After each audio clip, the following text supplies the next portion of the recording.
Hi, welcome in. Psalm 78, an Asaph psalm. Listen, dear friends, to God's truth. Bend your ears to what I tell you. I'm chewing on the morsel of a proverb. I'll let you in on the sweet old truths. Stories we heard from our fathers, counsel we learned at our mother's knee. We're not keeping this to ourselves. We're passing it along to the next generation. God's fame and fortune, the marvelous things he has done. He planted a witness in Jacob, set his word firmly in Israel, then commanded our parents to teach it to their children so the next generation would know.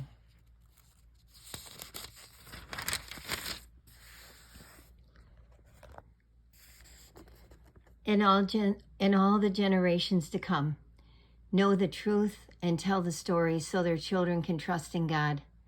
Never forget the works of God, but keep his commands to the letter. Heaven forbid they should be like their parents, bullheaded and bad, a fickle and faithless bunch who never stayed true to God. The Ephraimites, armed to the teeth, ran off when the battle began. They were cowards to God's covenant, refused to walk by his word. They forgot what he had done, marvels he'd done right before their eyes. He performed miracles in plain sight of their parents in Egypt, out on the fields of Zoan. He split the sea and they walked right through it. He piled the waters to the right and the left. He led them by day with a cloud, led them all the night long with a fiery torch. He split rocks in the wilderness, gave them all they could drink from underground springs. He made creeks flow out from sheer rock and water pour out like a river.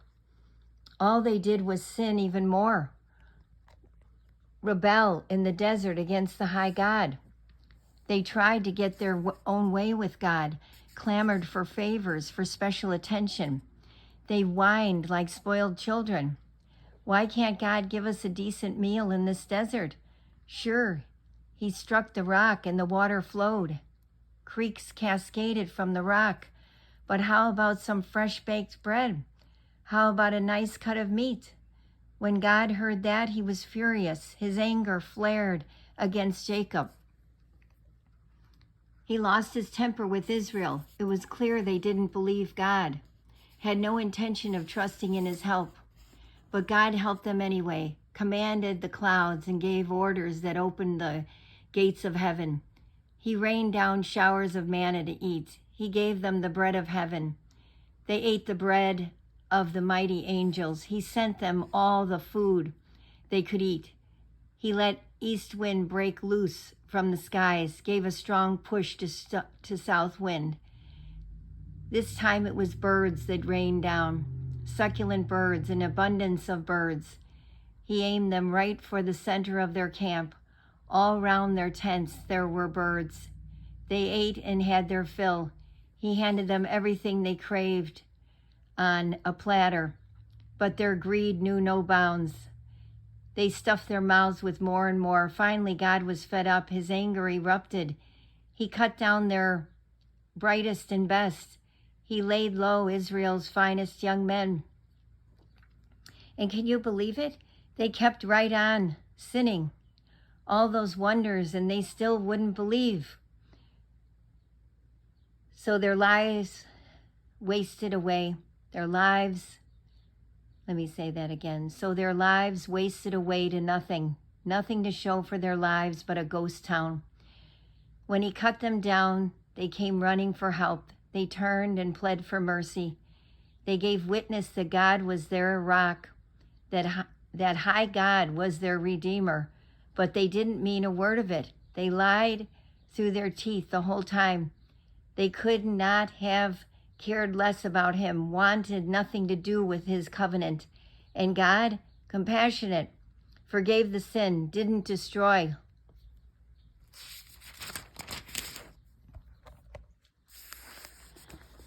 Over and over he reigned in his anger, restrained his considerable wrath. He knew what they were made of. He knew there wasn't much of them. How often in the desert they had spurned him, tried his patience in those wilderness years. Time and again they pushed him to the limit, provoked Israel's holy God. How quickly they forgot what he'd done, forgot their day of rescue from the enemy. When he did miracles in Egypt, wonders on the plain of Zoan. He turned the river and its streams to blood, not a drop of water fit to drink.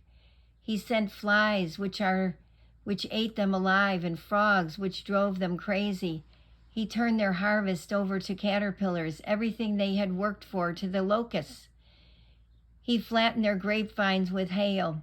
A killing frost ruined their orchards. He pounded their cattle with hail, let thunderbolts loose on their herds.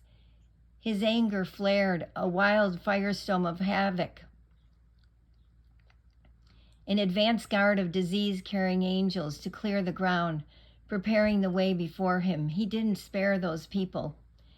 He let the plague rage through their lives. He killed all the Egyptian firstborns, lusty infants, offspring of Ham's virility.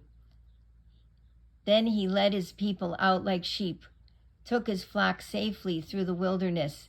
He took good care of them. They had nothing to fear. The sea took care of their enemies for good. He brought them into his holy land. This mountain he claimed for his own. He scattered everyone who got in their way. He staked out an inheritance for them. The tribes of Israel all had their own places. But they kept on giving him a hard time, rebelled against God, the high God, refused to do anything he told them. They were worse, if that's possible, than their parents, traitors, crooked as a corkscrew. Their pagan orgies provoked God's anger. Their obscene idolatries broke his heart. When God heard their carryings on, he was furious. He posted a huge no over Israel. He walked off and left Shiloh empty, abandoned the shrine where he had met with Israel. He let his pride and joy go to the dogs, turned his back on the pride of his life. He turned them loose on fields of battle. Angry, he let them fend for themselves.